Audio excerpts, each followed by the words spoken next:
Bonjour Madame le ministre, bonjour Monsieur le ministre, bonjour à toutes les équipes qui vous accompagnent.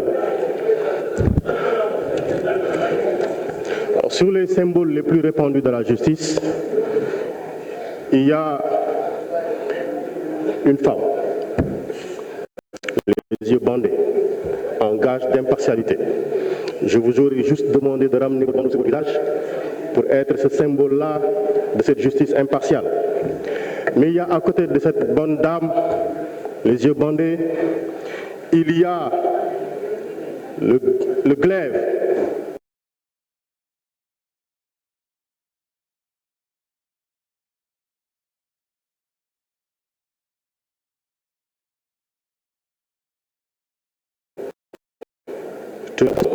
De savoir que le glaive, c'est que la justice tranche.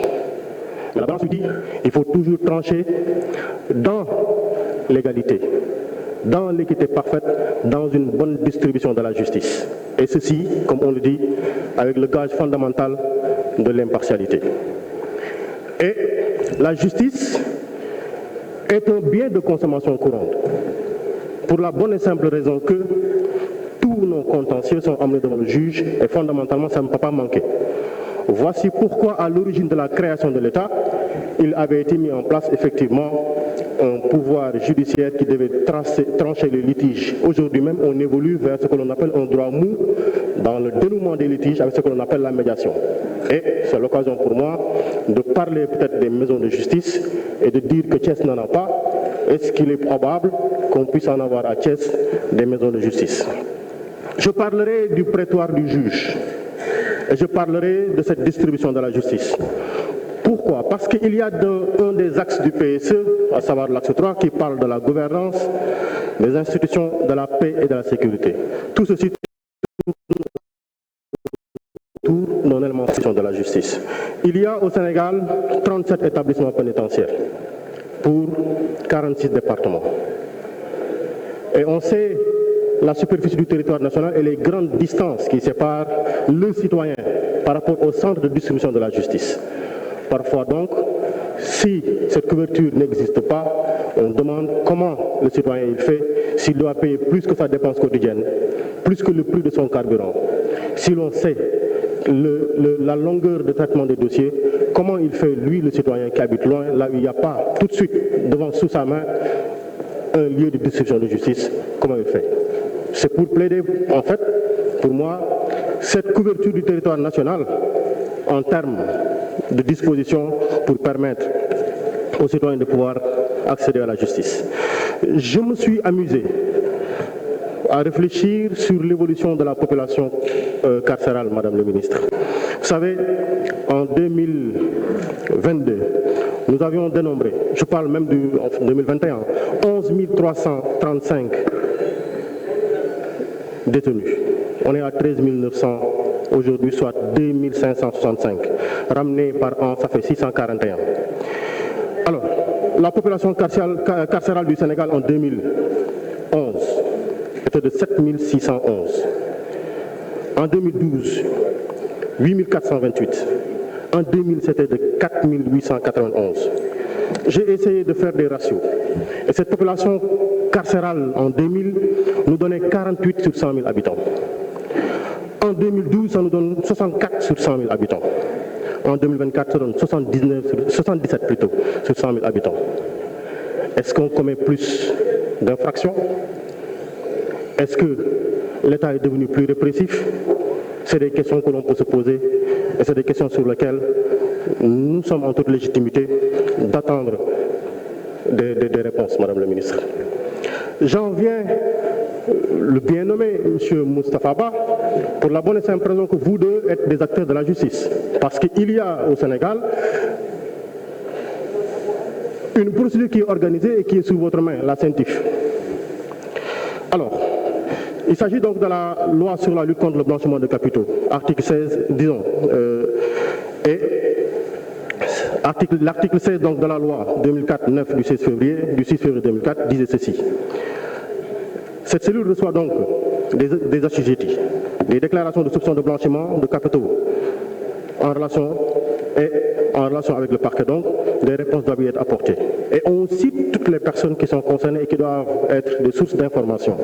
Le Trésor public, la BCEAO, les institutions financières, les prestataires de services, les sociétés immobilières, les avocats, les notaires, les agences de voyage, les hôtels, les transporteurs de fonds, les organismes à but non lucratif. Et quand on va dans le Code de transparence et de la gestion des finances publiques, il y a l'article 7.3 qui dit la non-dénonciation à la justice de toute infraction à ces règles sur la transparence, sur la gestion des finances publiques, donc par un agent public qui en aurait eu connaissance et sanctionné pénalement. Je pose la question. Aujourd'hui, sur tout ce qui a été transmis comme rapport, comme information, entre CENTIF et le parquet, parce que quand la CENTIF donne l'information, le procureur n'a plus un pouvoir d'appréciation sur l'opportunité de poursuite. Combien de rapports ont été transmis par la CENTIF? Combien de dossiers ont été effectivement instruits? Il semble que, conditions normales de température et de pression réunies, l'égalité doit être parfaite. J'en viens à l'OFNAC. Notre collègue Aïb Dafé a tout à l'heure parlé du dernier Conseil des ministres. Effectivement, lors du dernier Conseil des ministres, la loi numéro 2012-30 du 28 décembre 2012 portant création de l'OFNAC a été à l'objet. Et il a été demandé ici donc parce que sa mission, c'est une mission de prévention de la lutte contre la fraude, la corruption, les pratiques assimilées, les infractions connexes, en vue de promouvoir l'intégrité et la probité dans la gestion des affaires publiques, commises par toute personne exerçant une fonction publique ou privée. Elle a un pouvoir d'autosaisine, d'investigation et de saisine de la justice. Et on sait qu'en décembre 2022, suivant les informations, 1836 plaintes ont été déposées. Et lors de la passation de service, 73 ordres d'ouverture d'enquête ont été signés. On dit l'OFNAC est à jour sur ses rapports de 2016 à 2021. Il s'agit de la justice, et d'une justice sur les questions financières. Où en est-on avec le rapport 2022? Et il a été demandé, effectivement, que ces textes-là ont été revus. Nous espérons, parce que c'est des textes qui vont nous arriver bientôt. Je parle aussi bien de la loi sur l'OFNAC que du projet de loi modifiant la loi 2014-17 du 2 avril 2014 relative à la déclaration de patrimoine. Parce que toutes deux lois ont des incidences, s'ils ne sont pas bien administrés, dans les ressources publiques. Et monsieur le ministre, vous me permettrez alors de parler des flux financiers illicites. Alors j'espère bien que comme ce qui a été eu avec le pôle judiciaire et financier, nous espérons avoir un renforcement des pouvoirs du juge, une aggravation des sanctions comme ça a été fait avec la loi sur le terrorisme et des modifications utiles pour la transparence, la sauvegarde des finances publiques et des obligations en termes de préservation de la qualité des informations financières. Mais j'en viens à ce que l'on appelle aujourd'hui la situation que nous constatons. Les instructions, c'est vrai, le procureur a la possibilité, après 6 mois, de renouveler pour autres 6 mois, ça fait 12 mois. Mais est-ce qu'il y a aujourd'hui une autorité? J'espère bien que le procureur au Sénégal n'est pas le Léviathan. Parce que dans la pyramide des droits, il y a le Léviathan, au-delà du Léviathan, il n'y a personne. Et on a l'impression aujourd'hui que après le procureur, il n'y a personne au-dessus de lui. Il peut mettre tout le monde en instruction. Est-ce que des preuves sont administrées, des actes d'instruction qui sont posés sur tous les dossiers? 1800 personnes, 1800 dossiers placés en instruction. Est-ce qu'il y a 1800 instructions? Quels sont les résultats qui sont donnés après ces instructions-là? Est-ce qu'on peut en avoir une situation, une information? Nous sommes devant la représentation publique, nous votons les lois, a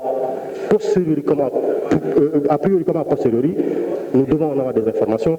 Madame le ministre, c'est une question. Je terminerai par demander simplement, je connais des hommes et des femmes qui aujourd'hui sont bien plus éduqués que moi-même, bien plus polis que moi-même, et ils ont la foi absolue. Je parle de Bassirou Diomaye Faye. Je parle de Toussaint Manga. Je parle de tous ces jeunes-là. Parce que quand on met 1800 personnes en prison, on met 1800 personnes autour de la prison. C'est une femme qui organise son agenda aujourd'hui autour de la prison. Madame le ministre, est-ce qu'il est possible? Parce que les garanties de représentativité, on m'a dit, moi, devant le peuple, je n'en avais pas. Maire, député, inspecteur principal des impôts et domaines et simple citoyen. Je vous remercie. Merci, cher collègue. Abdouma, vous avez la parole.